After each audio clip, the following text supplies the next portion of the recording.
Hello बच्चों, स्वागत है आप सभी का टीचिंग एक्सपर्ट के इस यूट्यूब चैनल पर। बच्चों, लास्ट टर्न पर हमने बात करी थी कार्बनिक प्रतिरोध की, ठीक है। और उस हेडिंग में से एक नंबर का क्वेश्चन लगभग बन ही जाता है ना। तो क्वेश्चन किस तरीके का होगा कि आपको एक बेलनाकार आकृति दी जाएगी, 4 पट्टी बनी होंगी और 4 पट्टियों के नाम लिखे होंगे और आपको वो रंग देखकर प्रतिरोध की वैल्यू ज्ञात करनी होगी, या फिर प्रतिरोध की वैल्यू आपको दी जाएगी और उसके हिसाब से रंगों के नाम आपको बताने होंगे।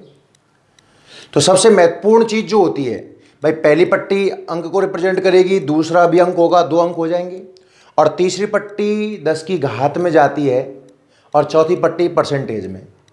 तो फिर सबसे महत्वपूर्ण होता है रंग का कोड याद रखना कि किस रंग का कोड कौन सा है। तो उसके लिए मैंने आपको एक बड़ी सुंदर सी ट्रिक बताई थी। बीवी Roy of great Britain has very good wife. कलरों में 3 बी से स्टार्ट होंगे। पहला जो कलर होगा वो ब्लैक, काला, उसका जस्ट अपोजिट भूरा, और तीसरा जो बी आएगा ब्लू। 2 जी आएंगे, पहले जी का मतलब ग्रीन और दूसरे का ग्रे, बाकी नॉर्मल कलर का नाम आप जानते ही हो। तो अपन इस तरह का क्वेश्चन बड़ी आसानी से कर सकते हैं, ठीक है ना। चैप्टर को आगे बढ़ाते हैं भाई ना, और बात करते हैं हमारी आज की हेडिंग की। और आज की जो हेडिंग अपन पढ़ने वाले हैं, हेडिंग का नाम है प्रतिरोधों का संयोजन। प्रतिरोधों का संयोजन, कॉम्बिनेशन ऑफ रेजिस्टेंस, ठीक है। तो बहुत सारे प्रतिरोध दिए जाएंगे जिन्हें आपको जोड़ना होगा। और चूंकि लास्ट लेक्चर में आप संधारित्रों का संयोजन पढ़ चुके हो, तो फिर तो बेहद आसान है अगर वो टॉपिक आपने पढ़ लिया है तो। बच्चों देखिए, प्रतिरोधों का संयोजन 2 प्रकार से होता है, एक श्रेणी क्रम और एक समांतर क्रम। अच्छा, करते क्यों है? वांछित मान का प्रतिरोध ज्ञात करने के लिए। आप देखोगे कि एक क्रम में प्रतिरोध बढ़ जाएगा, दूसरे क्रम में घट जाएगा। तो जैसे मान लीजिए, संयोजन हम 2 प्रकार से पढ़ने वाले हैं, एक बार हल्का हल्का समझ लें। पहला जो क्रम अपन पढ़ने वाले हैं वो पढ़ेंगे श्रेणी क्रम संयोजन, और दूसरा जो क्रम अपन पढ़ने वाले हैं वो पढ़ेंगे अपन समांतर क्रम संयोजन। श्रेणी क्रम संयोजन में पता होना चाहिए आपको पहला रेजिस्टेंस, दूसरा रेजिस्टेंस, तीसरा रेजिस्टेंस कुछ इस तरीके से जुड़ा होगा। पहला रेजिस्टेंस मींस R1, दूसरा मींस R2 और तीसरा मींस R3। प्रतिरोधों का ऐसा संयोजन जिसमें पहले प्रतिरोध का ये दूसरा सिरा है ना, दूसरे प्रतिरोध के पहले सिरे से, इसमें ध्रुवता नहीं होती। प्रतिरोध में बच्चों प्लस और माइनस नहीं होता, संधारित्र में प्लस माइनस होता है ना। जुड़ा हो इस क्रम में, और ये जुड़े हो कहाँ? बैटरी से। श्रेणी क्रम की डेफिनेशन तो उम्मीद करता हूं आपको समझ में आई गई होगी।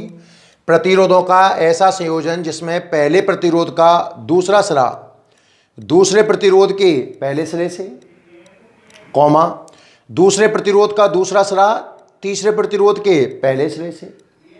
इसी प्रकार पहले प्रतिरोध का पहला और अंतिम प्रतिरोध का दूसरा सिरा कहां जुड़े हों? बैटरी से जुड़े हों। प्रतिरोधों का श्रेणी क्रम संयोजन कहलाता है। अगर मैं समांतर क्रम संयोजन की बात करता ना, तो जितने भी आपको प्रतिरोध लेने हैं कम से कम 2 लेने पड़ते हैं, और मैक्सिमम जितनी आपकी इच्छा।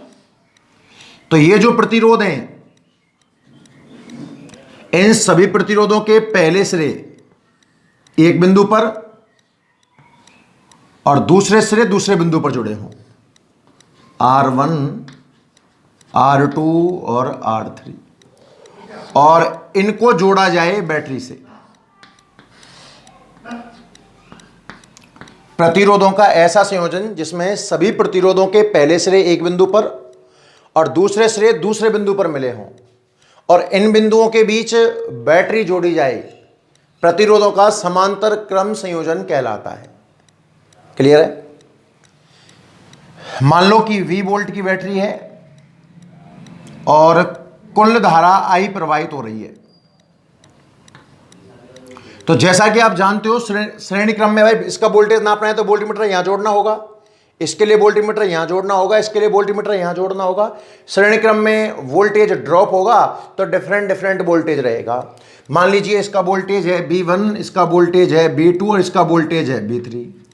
पर जो करंट यहां से पास होने वाला है वही करंट पहले रेजिस्टेंस में से पास होगा, वही करंट दूसरे रेजिस्टेंस में पास होगा, वही करंट तीसरे रेजिस्टेंस में पास होगा। मीन्स इन सभी रेजिस्टेंसों में करंट की वैल्यू सेम होगी। श्रेणी क्रम में वोल्टेज अलग अलग पर धारा का मान समान होता है। समांतर क्रम की बात करें तो एक ही वोल्टमीटर जोड़ दीजिए आप यहां पर, तीनों का वोल्टेज मेजर कर लेगा।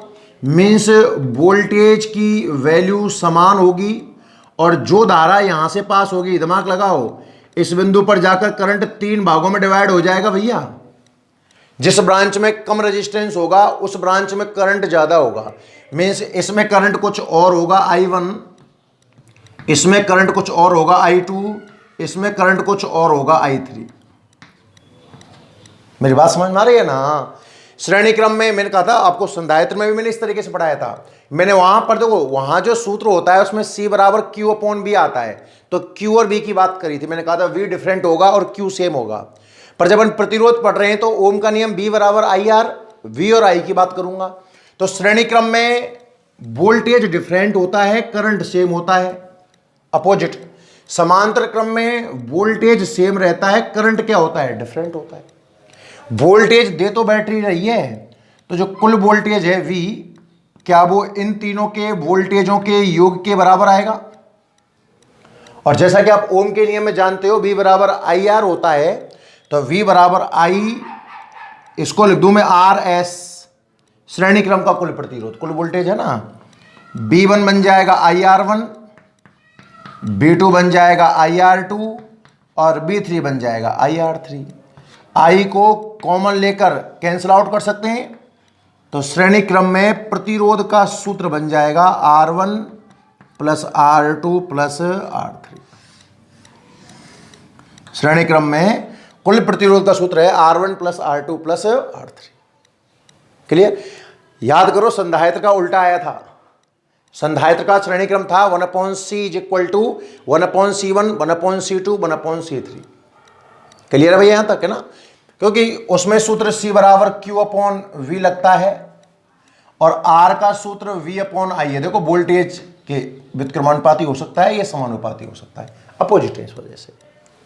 समांतर क्रम की बात करें तो भैया वोल्टेज तो सेम है, पर जो कुल करंट है क्या वो तीनों करंटों के योग के बराबर आएगा? और ओम के नियम की बात करूं तो B बराबर IR, तो I का फॉर्मूला होता है V/R। कुल वोल्टेज V और कुल रेजिस्टेंस RP पैरेलल के लिए, V1 V/R1, V/R2 और V/R3। V कॉमन लेके काट दूं तो 1/RP का सूत्र हो गया 1/R1, 1/R2 और 1/R3। मेरी बात समझ में आ रही है नहीं आ रही है? जाहिर सी बात है, श्रेणी क्रम का नेट रेजिस्टेंस बढ़ जाया करेगा और समांतर क्रम में नेट रेजिस्टेंस कम हो जाया करेगा। तो जब आपको रेजिस्टेंस बढ़ाना होगा, अधिक प्रतिरोध की रिक्वायरमेंट होगी, तो हम यूज करेंगे प्रतिरोधों का श्रेणी क्रम संयोजन। और जब हमें कम प्रतिरोध की रिक्वायरमेंट होगी तो हम यूज करेंगे प्रतिरोधों का समांतर क्रम संयोजन। मेरी बात समझ में आ रही है नहीं आ रही है आपको? तो हेडिंग अपन क्या पढ़ रहे थे? प्रतिरोधों का संयोजन। तो सबसे पहला क्वेश्चन तो यह बनता है कि आपको यह बात समझ में आनी चाहिए कि हम प्रतिरोधों का संयोजन कर तो रहे हैं, पर कर क्यों रहे हैं? इच्छा अनुसार सर्किट जब डिजाइन करेंगे सॉरी, तो इनमें कुछ, एक मिनट भाई ना, ठीक। जब हम इच्छा अनुसार सर्किट डिजाइन करेंगे तो जो रिजल्टेंट रेजिस्टेंस आपको चाहिएगा उसके लिए आपको कॉम्बिनेशन करने होंगे। अब वो श्रेणी समांतर या मिश्रित कुछ भी हो सकता है। क्लियर? तो एक एक करके नोट करते हैं, ज्यादा चर्चा करना इन पर यथोचित नहीं है, क्योंकि आपने संधारित्रों का श्रेणी समांतर पढ़ रखा है। बिल्कुल वही सारे पॉइंट है, पर संधारित्र में तो आप C बराबर Q/V इस्तेमाल करते थे, और यहां V बराबर IR का उपयोग करना है सिर्फ, इसके अलावा कोई भी अंतर नहीं है। क्लियर? तो नोटबुक निकालिए और पेन निकालिए और हेडिंग लगाइए, कॉम्बिनेशन ऑफ रेजिस्टेंस, प्रतिरोधों का संयोजन, प्रतिरोधों का संयोजन, प्रतिरोधों का संयोजन। देखिए भाई ध्यान से,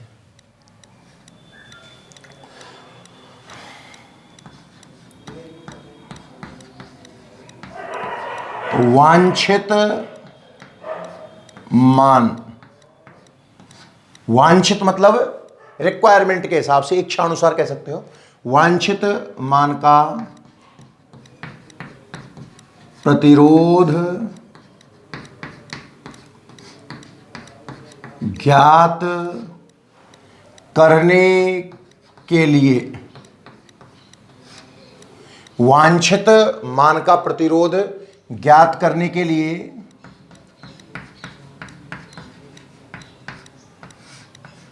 प्रतिरोधों का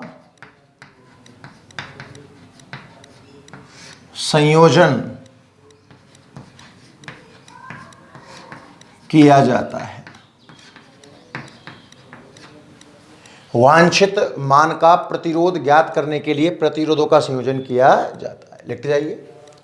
वहां मैंने संधारित्रों के संयोजन में क्या लिखाया था, वांछित मान की धारिता प्राप्त करने के लिए, तो बस यहां प्रतिरोध शब्द आ गया तो प्रतिरोध का संयोजन है, धारिता आ जाएगी तो संधारित्र का संयोजन है। कौन सी बड़ी बात है, आगे लिखना, प्रतिरोधों का संयोजन निम्न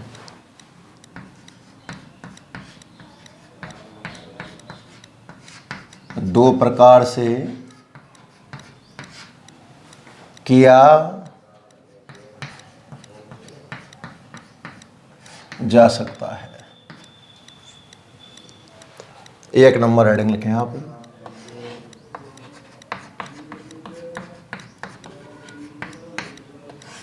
प्रतिरोधों का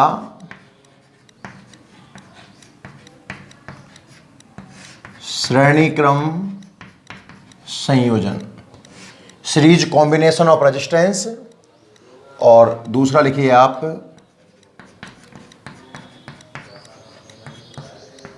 प्रतिरोधों का समांतर क्रम संयोजन, parallel combination of resistance. Clear है भाई, नोट करते जाओ साथ साथ। वांछित मान का प्रतिरोध ज्ञात करने के लिए प्रतिरोधों का संयोजन किया जाता है। दो प्रकार से करते हैं, श्रेणी और समांतर, सीरीज और पार्श्व, पैरेलल। समांतर को पार्श्व भी कहा जा सकता है भाई ना।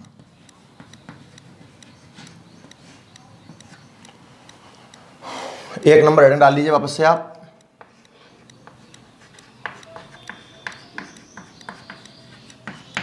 प्रतिरोधों का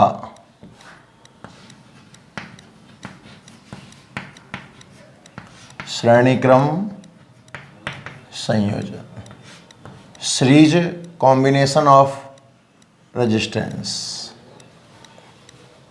तो सबसे पहले बात डेफिनेशन की आती है ना, पता है ना आपको, लाइन बाय लाइन, पहले का दूसरा सिरा दूसरे के पहले सिरे से, दूसरे का दूसरा तीसरे के पहले से, इस प्रकार है ना। तो वही परिभाषा बना दीजिए, प्रतिरोधों का ऐसा संयोजन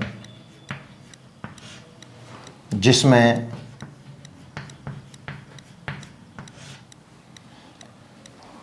पहले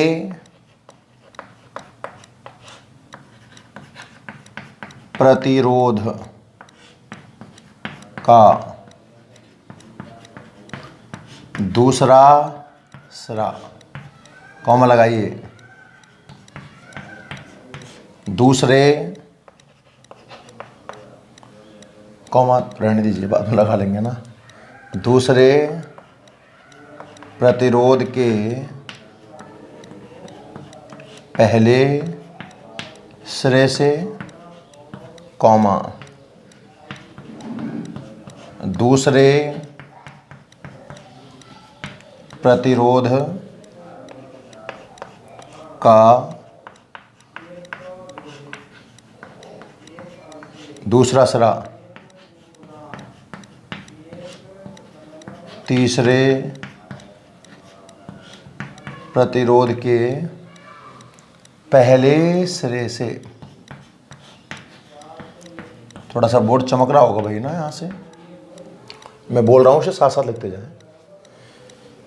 इसी प्रकार, मतलब ये क्रम तो इसी प्रकार चलता रहेगा। इसी प्रकार पहले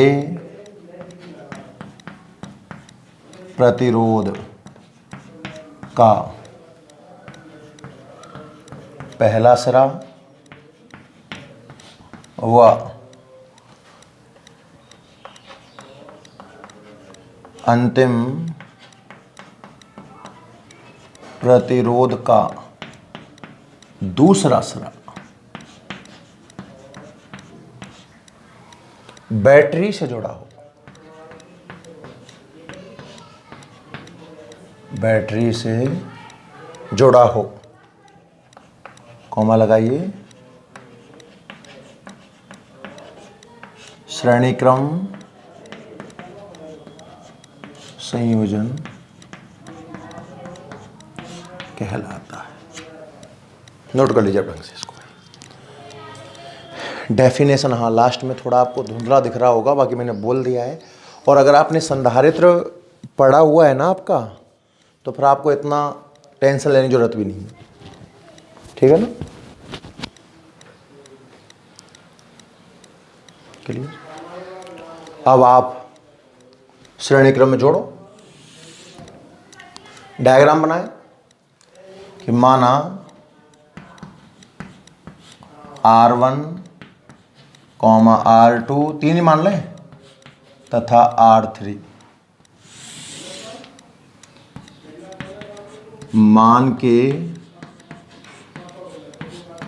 तीन प्रतिरोध चित्रानुसार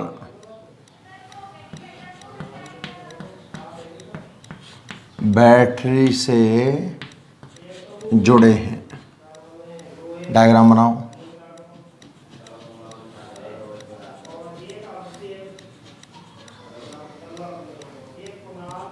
R1, R2 और R3 इसे कनेक्ट कर दें आप बैटरी से। ये 20 वोल्ट की बैटरी है और धारा कितनी बह रही है, I। ठीक है। अब श्रेणी क्रम में आप जानते हो वोल्टेज तो अलग अलग होगा, V1, V2 और V3, और करंट सेम रहेगा, तीनों में करंट I होगा। ये वाला डायग्राम बनाइए और करंट को प्लस से निकलता हुआ दिखा दीजिए एक बार, और माइनस में इंटर करा दीजिए। बनाओ, इतना डायग्राम बनाओ आगे इसको।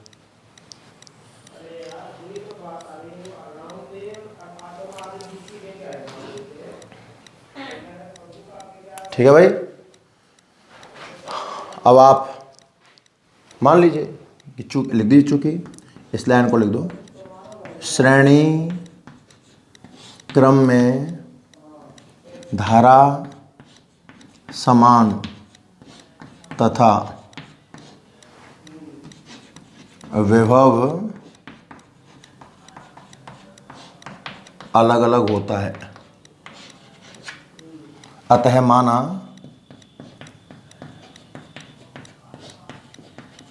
इनकी विभव V1, V2 तथा V3 है। यहां तक आप नोट करें एक बार जल्दी से। तो समांतर श्रेणी क्रम की डेफिनेशन हो गई पहले। फिर मैंने मान लिया कि तीन प्रतिरोध हैं, R1, R2, R3 श्रेणी क्रम में जुड़े हुए हैं, और श्रेणी क्रम में धारा समान है और वोल्टेज अलग अलग है। बनाओ यहाँ तक।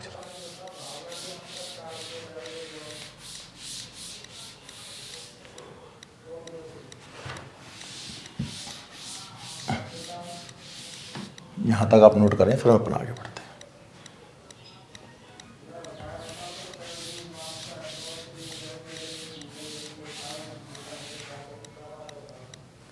मैं डायग्राम ऊपर ले रहा हूं ना, आप देख लें।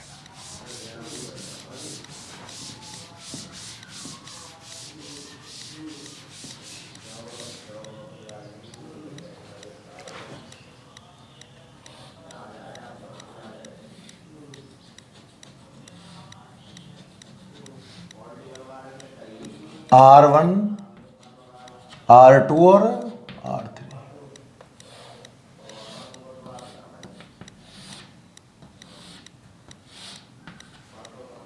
प्लस माइनस V वोल्ट और करंट कितना है साहब, I।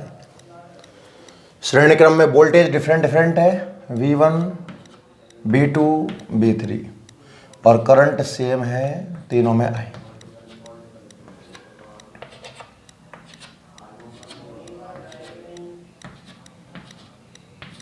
ठीक है सर।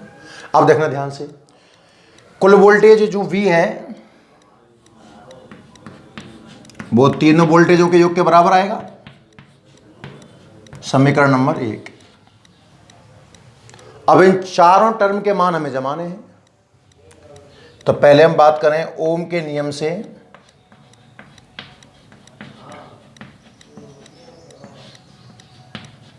V बराबर होता है IR। अब चूंकि ये कुल वोल्टेज है तो कुल रेजिस्टेंस आएगा, और श्रेणी क्रम के कुल रेजिस्टेंस में आप चाहो तो S और जोड़ दो, श्रेणी क्रम इंडिकेट करने के लिए ना सीरीज। पहले प्रतिरोध के लिए V1 बन जाएगा IR1,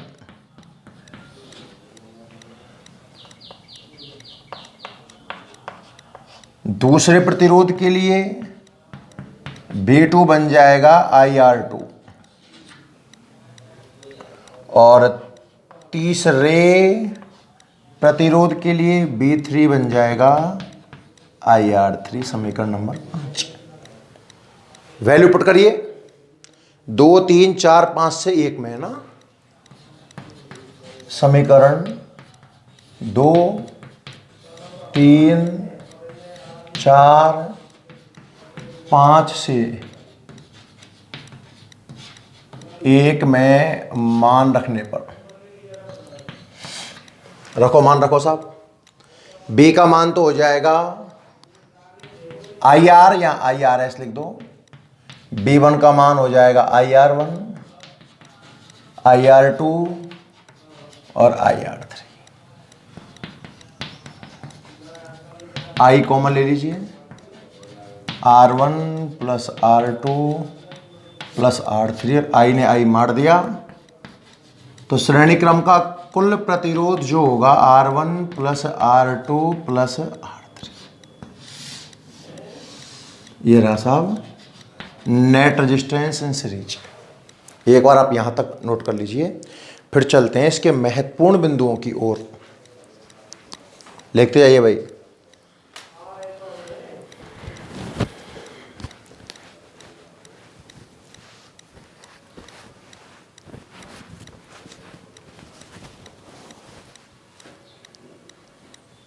यहां तक आप नोट करें एक बार।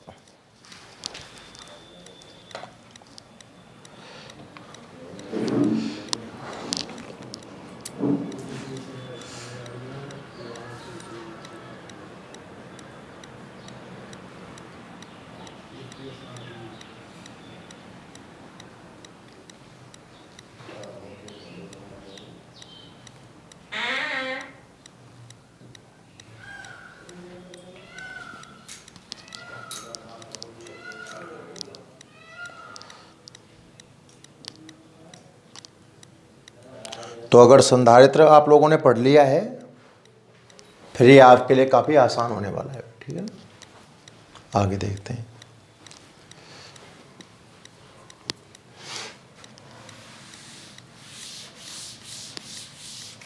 बात करते हैं श्रेणी क्रम के कुछ इंपॉर्टेंट पॉइंट्स की, महत्वपूर्ण बिंदुओं की।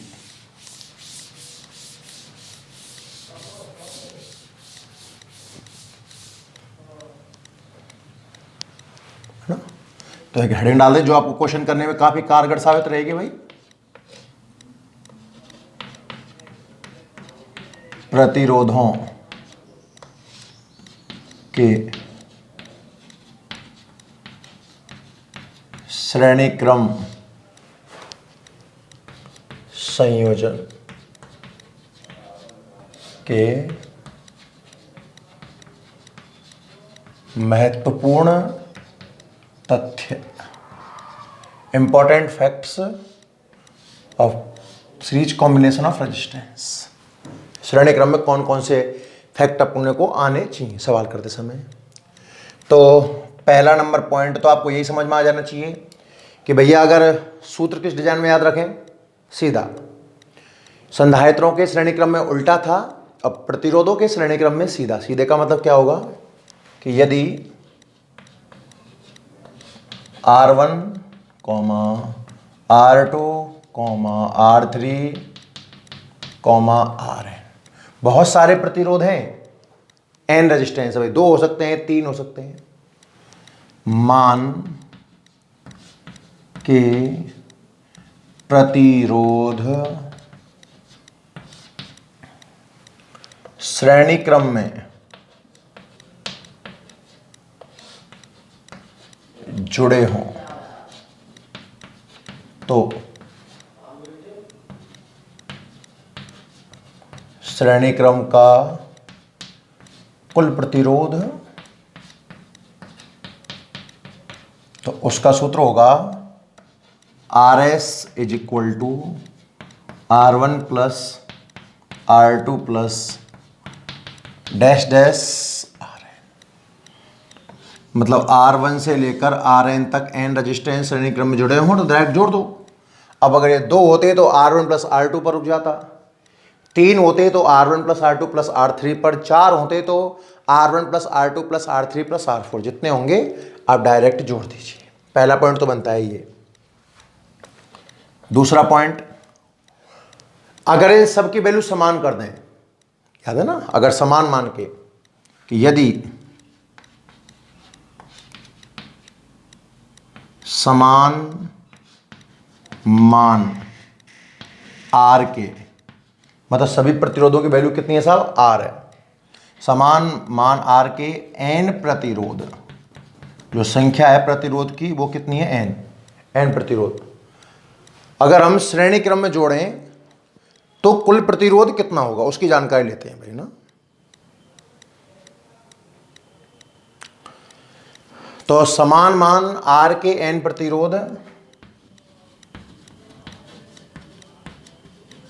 श्रेणी क्रम में जुड़े हों तो क्या होगा देखना। मतलब मैं ये बोल रहा हूं कि जो प्रतिरोध R1 है, R2 है, R3 है, चाहे वो Rn है, इन सब की वैल्यू कितनी है साहब, R है। तो श्रेणी क्रम में नेट रेजिस्टेंस जो Rs है वो कितना आएगा, सबकी जगह आप R जमा दो, R1 भी R है, R2 भी R है, R3 भी R है और Rn भी R है। तो Rs बराबर, अब दिमाग लगा लो अपना, 2 R जोड़ते तो 2 R, 3 बार R जुड़ता तो 3 R, चूंकि n बार जुड़ रहा है तो n R। बात समझ में आ रही है नहीं आ रही है? याद करो, श्रेणी क्रम संधारित्र का पढ़ा था, C/n आया था और समांतर क्रम में NC आया था। तो यहाँ बहुत उल्टा कॉम्बिनेशन है, जो संधारित्र में समांतर क्रम में घटना होती है वो प्रतिरोध की श्रेणी क्रम में होती है। ठीक है साहब, 2 पॉइंट समझ में आ गए। तीसरा पॉइंट देखिए, अच्छा इसका यूज कब करने वाले हो साहब, श्रेणी क्रम का यूज कब करोगे, मान लो 2 प्रतिरोध हैं, 2 ओम और 3 ओम के, तो नेट रेजिस्टेंस कितना आएगा, 2 + 3 मीन्स 5। मतलब इसका जो नेट रेजिस्टेंस है Rs जो है ना, वो आपने जितने भी R1 से लेकर Rn तक जोड़े हैं इन सबसे अधिक आंसर आता है Rs। तो श्रेणी क्रम का उपयोग कब करते हैं कि जब आपको नेट रेजिस्टेंस जो आपने जोड़े हैं ना रेजिस्टेंस उन सबसे अधिक चाहिए, तो आप श्रेणी क्रम का उपयोग करते हो, है ना। तो यह लिखते हैं कि श्रेणी क्रम में तुल्य प्रतिरोध, यानी कि आप आर एस की बात कर रहे हो, कॉमा लगाना। श्रेणी क्रम में तुल्य प्रतिरोध जोड़े गए सभी प्रतिरोधों में अधिकतम मान से अधिक प्राप्त होता है। श्रेणी क्रम में जो नेट रेजिस्टेंस है ना, जो भी रेजिस्टेंस आपने जोड़े हैं उन सब में जो अधिकतम वैल्यू है, जैसे 2 और 3 जोड़े मैंने, तो 1 2 ओम का 1 3 ओम का है, तो मैक्सिमम वैल्यू 3 ओम है, आंसर आपका 3 ओम से बड़ा आने वाला है। तभी श्रेणी क्रम का यूज करते हैं अधिक मान प्राप्त करने के लिए। चौथा साहब, अब बात आएगी दोनों राशियों के अनुपात की। आर के सूत्र में वी और आई है, तो पहले में आई का अनुपात, धाराओं का अनुपात बात करता हूं, धाराओं के अनुपात की। तो जैसा कि आपको पता है कि श्रेणी क्रम में धारा तो समान रहती है, तो जो धारा पहले रेजिस्टेंस में है वही धारा दूसरे रेजिस्टेंस में है, वही धारा तीसरे रेजिस्टेंस में है, तो इन सब का जो अनुपात आएगा वो आएगा 1:1। धाराओं का जो अनुपात आने वाला है वो आने वाला है बच्चों 1:1 के फॉर्मेट में। इक्वल है ना सारी धाराएं। और पांचवा,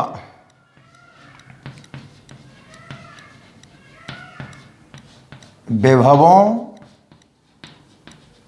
का अनुपात। अगर मैं वोल्टेज के रेशियो की बात करूं तो V1 ratio V2 ratio V3, तो B बराबर तो IR होता है। तो पहला रेजिस्टेंस, करंट तो सेम है ना, I, पहला वोल्टेज IR1, दूसरा IR2, तीसरा IR3, ये क्रम रहेगा। और समान चीज I को अगर मैं काट दूं तो V1 अनुपात V2 अनुपात V3 की जो वैल्यू है R1 R2 R3 ये रहने वाली है। धाराओं का अनुपात 1:1 में होने वाला है। और विभव का जो अनुपात है, मैंने कहा था ना जैसा सूत्र वैसा अनुपात, सूत्र भी सिंपल है तो अनुपात भी सिंपल ही रहा होगा। ये 4-5 इंपॉर्टेंट फैक्ट्स हैं, ये आप ऐड करिए जल्दी से, फिर आगे बढ़ते हैं। नोट करो भाई जल्दी से।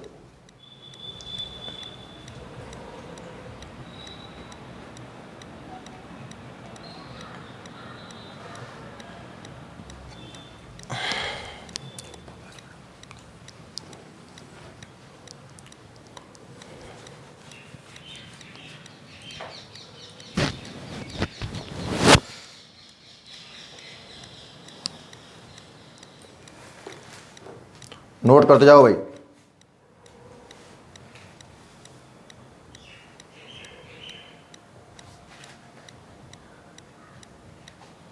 इसका एक आध क्वेश्चन देख लें, है ना, साथ में।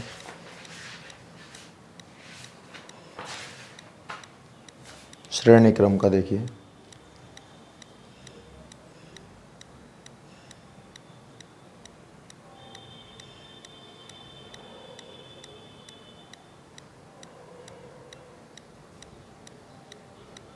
देखिए क्वेश्चन देखते रहो।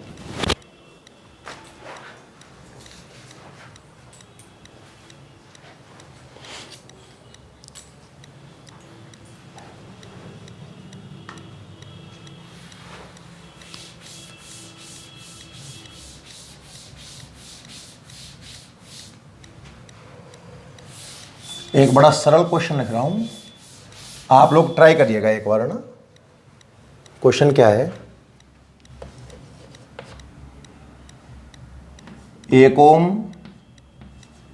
2 ओम तथा 3 ओम के 3 प्रतिरोधक या प्रतिरोध, वो तो नाम एक ही है, पर 3 रेजिस्टेंस हैं, 1 ओम 2 ओम और 3 ओम के 3 प्रतिरोधक, 12 वोल्ट की बैटरी से श्रेणी क्रम में जोड़े गए हैं।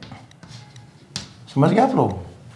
तो अब इसमें दो सवाल बना लीजिए आप। पहला क्वेश्चन, संयोजन का कुल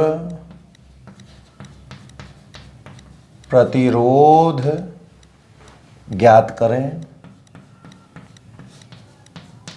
संयोजन का कुल प्रतिरोध ज्ञात करो, एक नंबर पॉइंट। तो और दूसरा नंबर पॉइंट है प्रत्येक प्रतिरोध के सिरों पर, अब दिमाग लगाओ आप, श्रेणी क्रम है तो धारा तो समान रहेगी, तो प्रत्येक प्रतिरोध में धारा पूछकर तो करेगा भी क्या, वो तो एक साथ ही आंसर आ जाएगा। तो वोल्टता डिफरेंट रहेगी ना, तो प्रत्येक प्रतिरोध के सिरों पर वोल्टता ज्ञात करो। ये क्वेश्चन जरा ध्यान से देखिए। सिर्फ संयोजन का नहीं है, संयोजन का क्वेश्चन तो अब आपके लिए काफ़ी आसान होना चाहिए, क्योंकि मैंने आपको संधारित्र में बहुत प्रकार के संयोजन करवाए थे ना। ऐसे अपन बहुत सारे क्वेश्चन अभी प्रतिरोध में भी देखने वाले हैं। तो जल्दी आप ट्राई करें एक बार। 2 मिनट का समय मैंने दिया आपके लिए।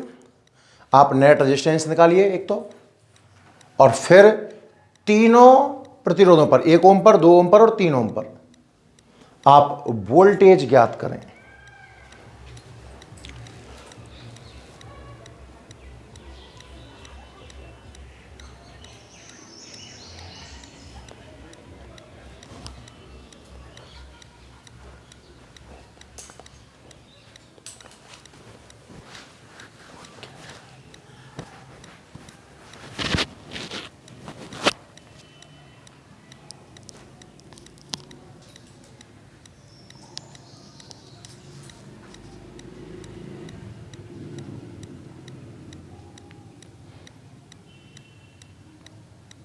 करिए भाई जल्दी से।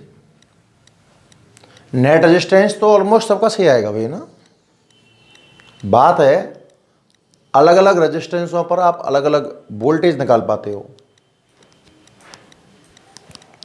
देखिए मैं दिखाता हूँ, ध्यान से देखना। कई तरीके हैं करने के। डायग्राम बना लो आपकी सुविधा के लिए, आप चाहो तो, नहीं कोई ज़रूरी भी नहीं है। 1 ओम, 2 ओम और 3 ओम, ये 3 रेजिस्टेंस हमने 12 वोल्ट की बैटरी से जोड़ दिया भैया, R1 R2 R3।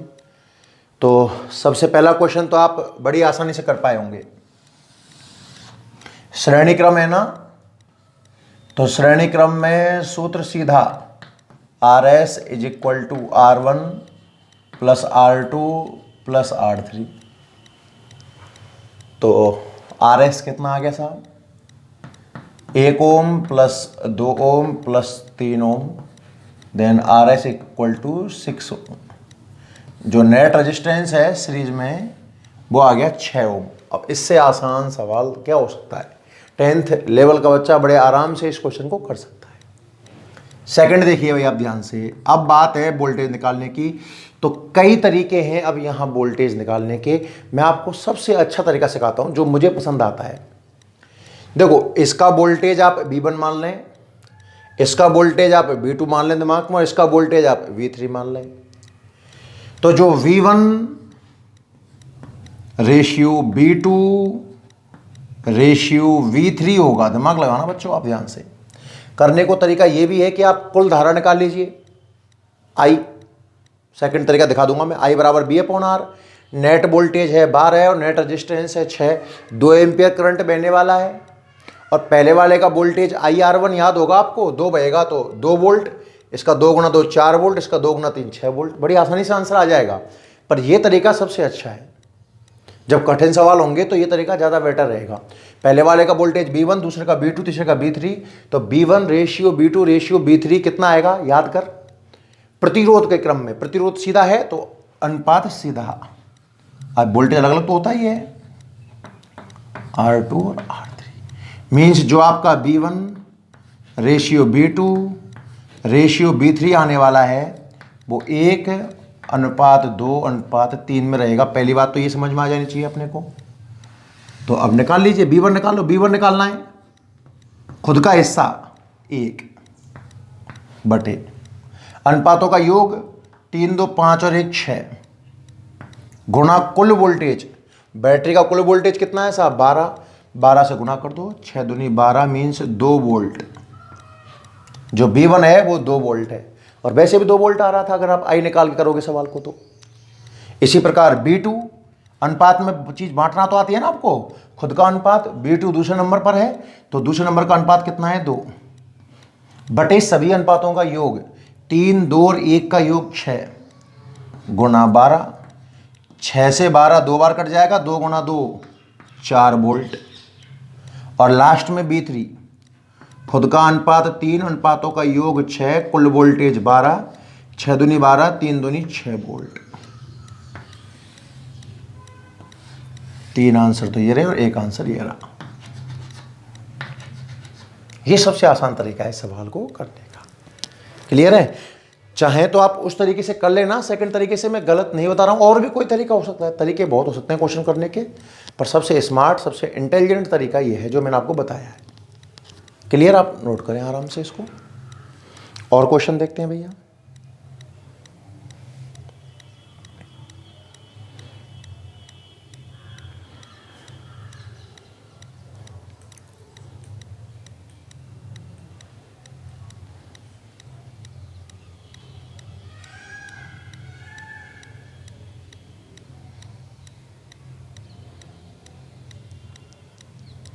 ठीक है, कल अपन ने कुछ लास्ट से लास्ट टर्न पर होमवर्क दिया था है ना, उन क्वेश्चनों की चर्चा कर लेते हैं अपन। चलिए, एक एक दो दो क्वेश्चन टर्न करते रहेंगे ना तो ठीक रहेगा। निकाल लीजिए बुक, निकाल लीजिए अपनी।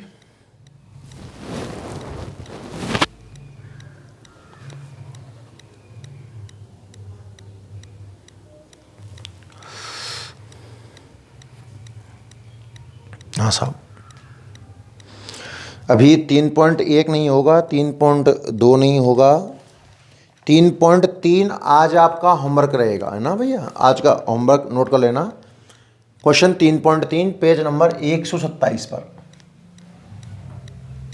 अब क्या इतना टाइम तो है नहीं जो समांतर क्रम पूरा पढ़ लेंगे अपन, और अभी टाइम बचा हुआ है कम से कम 15 मिनट। तो इन 15 मिनटों का उपयोग करते हैं और क्वेश्चन ले लेते हैं ना। और वैसे भी क्वेश्चन जब एक साथ करते हैं ना तो इतना इंटरेस्ट नहीं आता है मेरे हिसाब से तो भैया, है ना।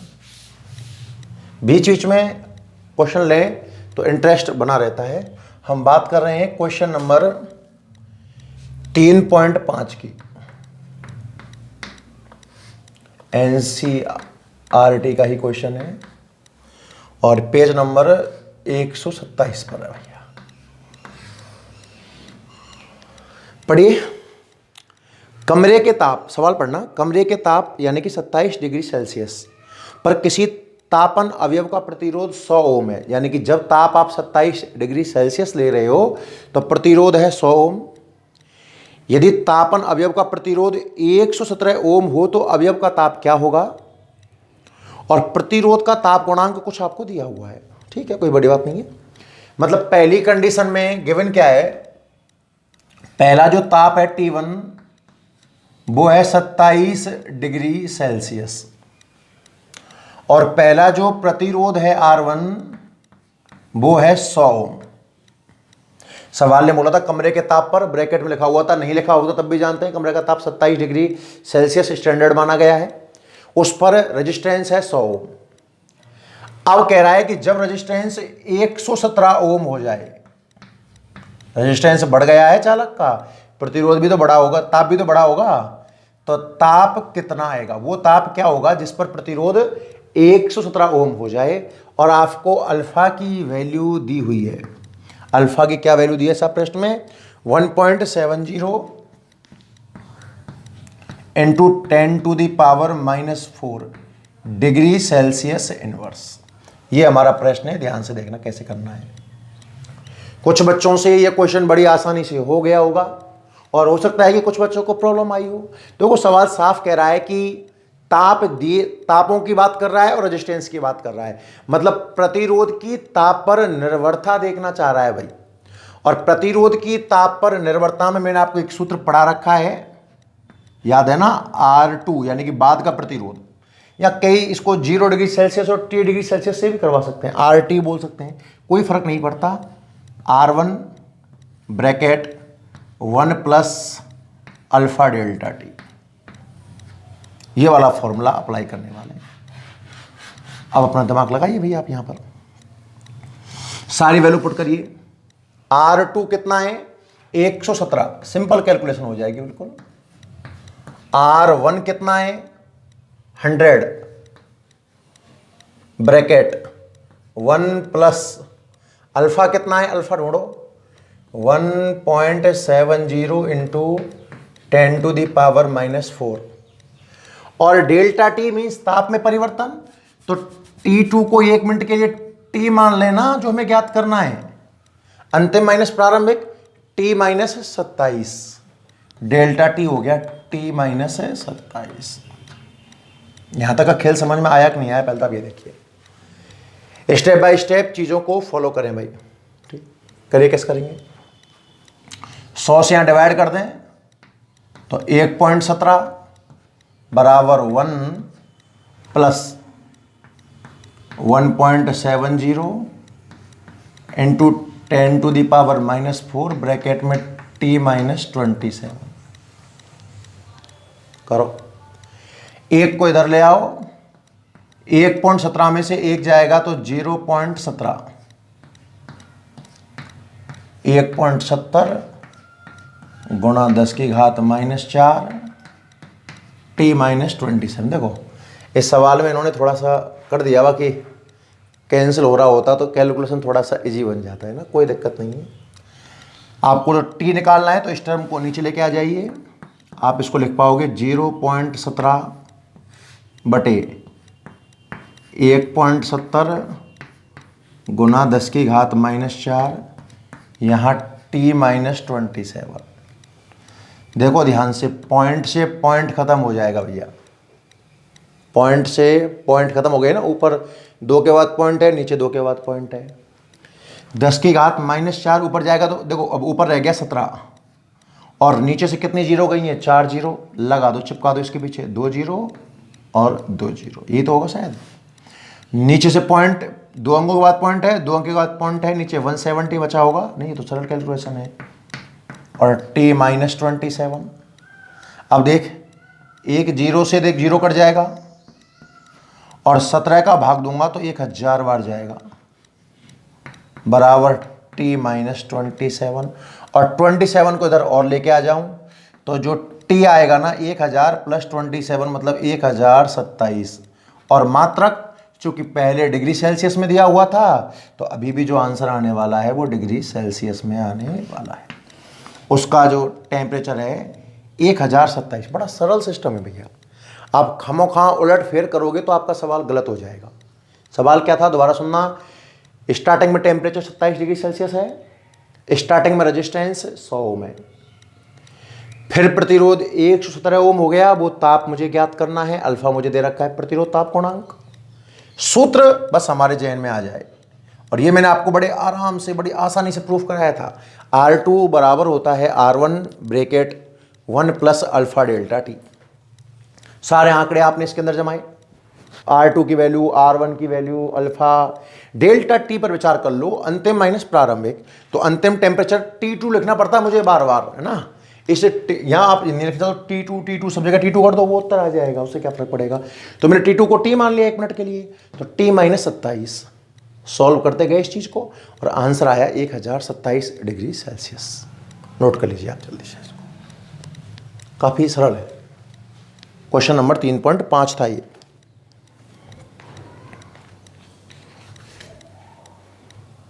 ठीक है साहब, नेक्स्ट नोट करते जाइए जल्दी जल्दी, थोड़ा लिखने में तेज़ी रखें ताकि अधिक क्वेश्चन समझा पाएँ भाई। और क्वेश्चन का तो आप है ना स्क्रीनशॉट ले लिया करें तो और भी ठीक रहेगा, जो क्वेश्चन हो ना उसका स्क्रीनशॉट ले लिया करो, फिर आराम से आप लिख के देख लेना। अगले क्वेश्चन की बात करते हैं। 3.6 3.6 की 3.6 क्या बोल रहा है कि 15 मीटर लंबे एवं 6 गुना 10 की घात -7 मीटर स्क्वायर अनुप्रस्थ काठ, लंबाई दे रखी है, अनुप्रस्थ काठ मतलब कैपिटल ए दे रखा है। तार में अपेक्षणीय धारा प्रवाहित की गई और प्रतिरोध 5 ओम मापा गया। प्रयोग तार के पदार्थ की प्रतिरोधकता क्या होगी? बहुत इजी क्वेश्चनों में। लेंथ 15 मीटर, एम के एस पद्धति में चेंज करना नहीं है अपने को। क्रॉस सेक्शनल एरिया अनुप्रस्थ काट है 6.06 लिख लें इसको, इंटू 10⁻⁻7 मीटर स्क्वायर, एम के एस में ही है। और जो रेजिस्टेंस मेजर किया गया है 5 ओम, और रजिस्टिविटी कैलकुलेट करनी है, प्रतिरोधकता हमें ज्ञात करनी है। तो ऐसा कोई सूत्र दिमाग में आ रहा है क्या? आर रो एल ए को कनेक्ट करता हो, बड़ा सरल, पहले ही दिन पढ़ाया था प्रतिरोध का नाम लेते ही कि आर बराबर तो रो एल बटा ए होता है। और इसी सूत्र का उपयोग करते हुए तो मैंने आपको रो का मात्रक निकालना सिखाया था। तो रो का सूत्र निकाल लीजिए, वज गुना करने के बाद में जो रो निकल करके आएगा मैं सीधा लिख दूं, आर ए बटा एल निकल करके आएगा भैया। ए का गुना होगा तो आर ए, और नीचे किसका भाग जाएगा? एल का, तो आर ए बटा एल निकल करके आएगा। किसका फॉर्मूला? रो का फॉर्मूला। अब आप इसको एक बार कैलकुलेट कर लो, इसमें क्या है, सारी वैल्यूज हैं, जमाइए, उत्तर अपने आप आ जाएगा। Then rho is equal to resistance, R for resistance, resistance कितना दिया हुआ है? 5। क्रॉस सेक्शनल एरिया कितना दिया हुआ है? 6 इंटू 10⁻⁻7, और लेंथ कितनी दी हुई है? 15 मीटर। तो देखो 5 से 15 3 बार, और 3 से 6 2 बार, तो रजिस्टिविटी कितनी आ जाएगी? 2 इंटू 10⁻⁻7, और मात्रक से तो आप परिचित हुई रजिस्टिविटी किसे? Ohm into metre. तो इसकी जो प्रतिरोधकता है, बहुत सरल क्वेश्चन है भैया। लेंथ, इससे आसान सवाल क्या पूछ सकता है? लेंथ दी हुई है, क्रॉस सेक्शनल एरिया दिया हुआ है, रेजिस्टेंस दिया हुआ है, रजिस्टिविटी पूछ रहा है। आर बराबर रो एल बटा ए लगाया, रो का फॉर्मूला निकाल लिया, सारे मान जमाए, उत्तर आ गया। जल्दी नोट कर ले, 2 गुणा 10 की घात -7 ओम इंटू मीटर। करो भाई करो।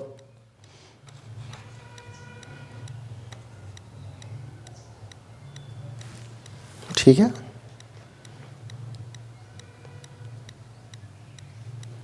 नेक्स्ट। कितना टाइम बच रहा है? हाँ, एक क्वेश्चन तो और हो ही सकता है, और देख लीजिए। 3.7, एग्जाम्पल नंबर 3.5 कर लिया, 3.6 कर लिया, और अब बात करते हैं एग्जाम्पल नंबर क्वेश्चन नंबर 3.7 के बारे में। पढ़िएगा भाई ध्यान से। सिल्वर के किसी तार का 27.5 डिग्री सेल्सियस पर प्रतिरोध 2.1 ओम है, 100 डिग्री सेल्सियस पर 2.7 है। सिल्वर का प्रतिरोध ताप गुणांक अल्फा। ये तो बड़ा सरल सवाल है भाई, देखना। पहला तापमान T1, ये कितना दिया हुआ है? 27.5 डिग्री सेल्सियस, 27.5 डिग्री सेल्सियस। और पहला प्रतिरोध R1 2.1 ओम, ठीक है। दूसरा तापमान 100 डिग्री सेल्सियस, और दूसरा प्रतिरोध 2.7 ओम। प्रतिरोध ताप गुणांक ज्ञात कीजिए, आपको कैलकुलेट करना है अल्फा, प्रतिरोध ताप गुणांक। करो, डायरेक्ट कर दो, मैं कर ही देता हूं बिना समय मंगाड़े हुए। देखो अल्फा का सूत्र, अब आपके दिमाग में अगर अल्फा का सूत्र है तो बहुत सुंदर बात है, और अल्फा का नहीं है तो आप वही R2 बराबर R1 bracket 1 plus alpha delta T लगाइए। वैसे जब मैंने आपको अल्फा की परिभाषा बनाना सिखाया था तो सूत्र काम में लिया था R2 minus R1 upon R1 delta T. याद हो तो अति सुंदर, ना हो तो कोई टेंशन नहीं है, जो अपने को याद है वो जमा देना, उससे भी उत्तर आएगा। Then alpha is equal to R2 minus R1, R2 2.7 minus 2.1, 2.7 minus 2.1 upon R1 2.1 और डेल्टा टी ताप में परिवर्तन 100 माइनस, लिख दो ब्रैकेट में इसको, 100 माइनस 27.5। आगे बढ़ाइए इसको। 2.7 में से 2.1 गया तो ऊपर बचा होगा 0.6, नीचे 2.1 गुणा 100 में से 27.5 गया तो कितना बचा होगा, यहां तो बच गया होगा 0.5, यहां बच गया होगा 2 और यहां बच गया होगा शायद 72। सही लिखा है ना मैंने? बिल्कुल। देखो इस पॉइंट ने पॉइंट मार दिया, 6/21 दिख रहा है, 3 से 2 बार और 3 से 7 बार अल्फा नजर आएगा, ऊपर तो नजर आएगा 2, 7 से मल्टीप्लाई कर दो, 5, 3, 7 दूनी 14 और 3 17, हासिल 1, 49 और 1 50, तो 507 है। देखो ऐसा करो, ऊपर लगभग 2000 तो होना ही चाहिए, 0 0 200 में नहीं जाएगा, 2000 में जाएगा लगभग, 507.5, 2000 बनाया है तो 10⁻³ भी आ जाएगा। अब आप दिमाग लगा लो अपना, 500 होता नीचे और 2000 में अगर मैं 500 का भाग दे रहा होता तो फिक्स कितनी बार जाता साहब? 4 बार जाता। पर अब क्या नीचे 500 है क्या? 500 नहीं है, तो 4 ना जाकर 4 से कुछ कम, तो 4 से थोड़ा सा कम कर लो, लगभग 3.9 बार मान लो, 10⁻³ मात्र। पता ही, ये छोड़ दो आंसर, ये ना छोड़ना चाहो तो 3 अंकों के बाद पॉइंट और बढ़ा दीजिए, तो 0.0039 degree Celsius inverse is your right answer. बात समझ में आ रही है नहीं आ रही है? नोट कर लीजिए जल्दी से।